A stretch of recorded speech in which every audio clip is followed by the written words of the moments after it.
గత 3 ఇయర్స్‌గా heavy cholesterol sir. Cholesterol ప్రాబ్లమ్‌తోని చాలా బాధపడుతూ నేను తిరగని హాస్పిటల్ లేదు సార్. టెస్ట్ చేసినప్పుడు ట్రైగ్లిజరైడ్స్ అనేది 750 ఉంది సార్. అది చాలా ఎందుకంటే నాకు హార్ట్ వైపు పెయిన్ వస్తుంటే ఇబ్బంది ఉందని జెప్పేసి అంతకుముందేమో గ్యాస్ట్రిక్ ప్రాబ్లమ్ అని జెప్పేసి అన్నారు. లిపిడ్ ప్రొఫైల్ చెక్ జేయించుకుంటే దాంట్లో ట్రైగ్లిజరైడ్స్ అనేది చాలా హెవీగా 750 ఉండే సార్. ఆహ్, నేను హాస్పిటల్‌కెళ్తే మీరు కంపల్సరీ మందులు వాడాలని జెప్పేసి ఇంగ్లీష్ మెడిసిన్ రాసారు సార్.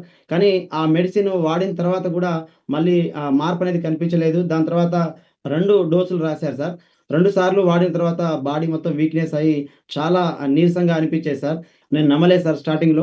ఎందుకంటే ఇది ఒక్కటే అన్ని రోగాలకు ఎలా తగ్గిస్తుందని నమ్మలేదు సార్. కానీ వాడిన తర్వాత సార్ ఇది వాడుకుంటూ అన్నీ తిన్నాను సార్. దాని తర్వాత ఒక 80 డేస్ సార్. 80 రోజులు వాడిన తర్వాత మళ్ళీ టెస్ట్ చేయించుకుంటే ఆ ట్రైగ్లిజరైడ్స్ అనేది 750 నుంచి 163కొచ్చింది సార్. టోటల్ కొలెస్ట్రాల్ వచ్చేసి సార్ నాకు అంతకుముందు 370 ఉండేది. ఇప్పుడు టోటల్ కొలెస్ట్రాల్ 200కొచ్చింది సార్.